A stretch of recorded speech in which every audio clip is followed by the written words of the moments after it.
సత్యం శివం సుందరం శ్రోతలకు నా హృదయపూర్వక అభినందనలు తెలుపుకుంటూ ఈ వారం మోదీకి పోటీగా వారణాసిలో నిల్చుంటున్న మిమిక్రీ ఆర్టిస్ట్ శ్యామ్ రంగీలా గురించి తెలుసుకుందాం. శ్యామ్ రంగీలా రాజస్థాన్ హనుమాన్గర్లో 1994లో జన్మించాడు. ఇతను ఒక వ్యవసాయ కుటుంబంలో జన్మించాడు.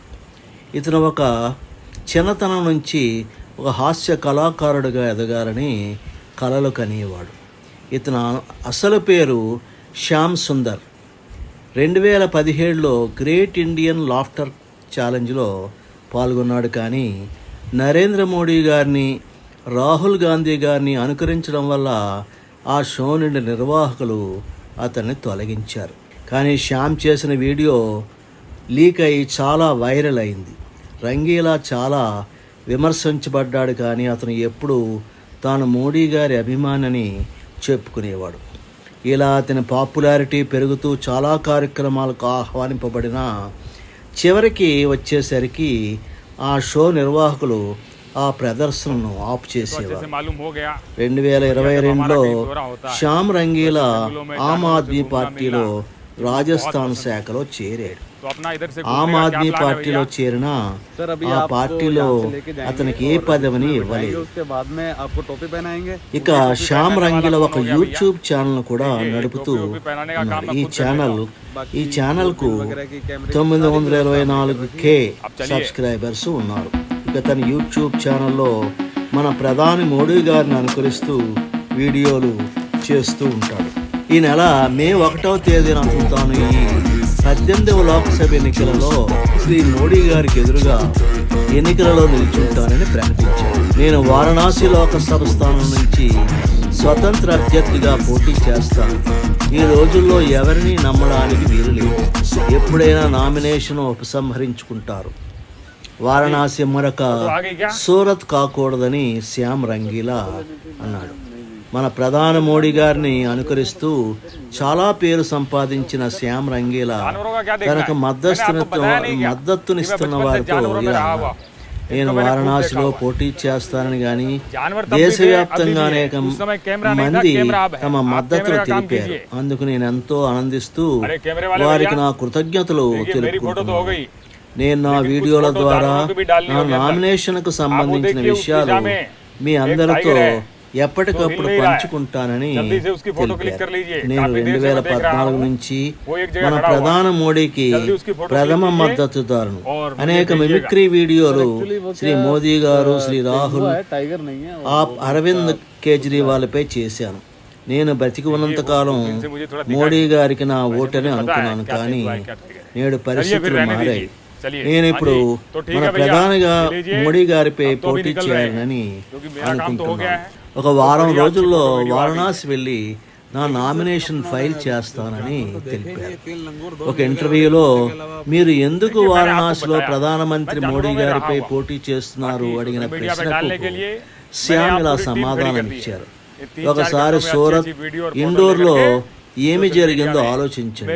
రెండవ పోటీదారుడు లేక మొదటి వారు గెలవడం జరిగింది. ప్రజాస్వామ్యం అంటే ఇది కాదు కదా. దేశంలో పెద్దదైన కాంగ్రెస్ పార్టీ వేరే ఇక్కడ బీజేపీ అభ్యర్థులపై పోటీ పెట్టలేకపోయారు. ఈ పరిస్థితి నన్ను ఆలోచింపచేసింది. అందుకే నేను వారణాసిలో పోటీ చేయదలుచుకున్నానని అన్నారు. మీరు చేసే కామెడీ వీడియోల్లో రాజకీయం ఒక అంశంగా ఉంటుంది. ప్రస్తుత రాజకీయాలపై మీ అభిప్రాయం ఏమిటన్న ప్రశ్నకు ఆయన రాజకీయాలే ఒక కామెడీగా మారాయి. కమేడియన్ను హాస్యకారుడిగా నన్ను బహిష్కరిస్తున్నారు. కానీ రాజకీయాలలోనే చాలా కామెడీ ఉందని అన్నారు. ఎలక్షన్లో నిల్చోడానికి చాలా డబ్బు కావాలి కదా, మీరు ఏమి చేస్తారని అడిగిన ప్రశ్నకు నా దగ్గర ఒక్క పైసా కూడా లేదు. కానీ నాకు సహాయం చేసే మద్దతుదారులు ఉన్నారు. లేదా జోలి పట్టుకొని వీధి వీధి తిరుగుతానని తెలిపారు. 2016వ సంవత్సరం వరకు నేను మోడీ గారి భక్తుడిని. కానీ 2014లో బీజేపీ అధికారంలోకి వచ్చిన తర్వాత కాంగ్రెస్ ప్రభుత్వంలో జరిగిన అవినీతిని అరికట్టలేకపోయిందని భావించాను. కానీ కాలేదు. సోషల్ మీడియాలో బీజేపీకి అనుకూలంగా అనేక నా వీడియోల ద్వారా పోస్టులు పెట్టాను. ద గ్రేట్ ఇండియన్ లాఫ్టర్ ఛాలెంజ్లో పాల్గొనే అవకాశం దక్కింది. శ్రీ మోడీ గారిని అనుకరిస్తూ ఒక వీడియో చేశాను. నన్ను ఆ షో నుంచి తప్పించారు. ఆ వీడియో ఇప్పటికీ ప్రసారం కాలేదు. దానికి కారణం అధికారుల నుంచి వచ్చిన అభ్యంతరాలు. కానీ ఆ వీడియో లీక్ అయ్యి వైరల్ అయింది. వేల మంది మెచ్చుకున్నారు. ఆ ఎపిసోడ్ తర్వాత చాలా బాధపడ్డాను.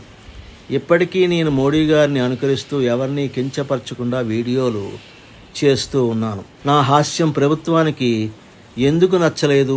ప్రపంచమంతా రాజకీయ హాస్యాన్ని ఆదరిస్తుంటే భారతదేశ పరిస్థితి ఏమిటి? వ్యంగ్యం, హాస్యం గురించి అవగాహన లోపం ఒక అందుకు కారణం కావచ్చు. భారతదేశంలో ఇది ఆదరణకు నోచుకోవడం లేదు. కానీ నా యూట్యూబ్ వీడియోలు, అందుకే నేను యూట్యూబ్లో వీడియోలు చేస్తున్నాను. రాహుల్ గాంధీ గారిపై కామెడీ వీడియో చేస్తే కాంగ్రెస్ వారికి నచ్చదు.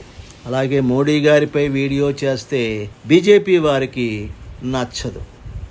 ఈ నెల 10వ తేదీన వారణాసికి వెళ్ళి నామినేషన్ వేస్తానని ప్రచారంలో కూడా నా హాస్యం ప్రతిబింబిస్తుందని అన్నారు. అయితే ప్రస్తుతం వారణాసి 18వ లోకసభ ఎన్నికలలో ప్రధాన అభ్యర్థులు మోడీ గారికి ఎదురుగా నిల్చున్న వారు 3 ఉన్నారు. అజిత్ రావు కాంగ్రెస్, మహామండలేశ్వర్ హేమాంగి సఖి 2, శ్యామ్ రంగీలా 3. మోడీ గారి సమర్థత, ప్రభంజనం ముందు వారెవరూ సరిపోరు. శ్రీ మోడీ గారి గెలుపు ఖాయం అని ప్రజలు అనుకుంటున్నారు. మరి మీ ఓటు మాట ఎవరికి? ఈ వీడియో మీకు నచ్చినట్లయితే సబ్స్క్రైబ్ చేయండి, షేర్ చేయండి, కామెంట్ చేయండి. జై హింద్.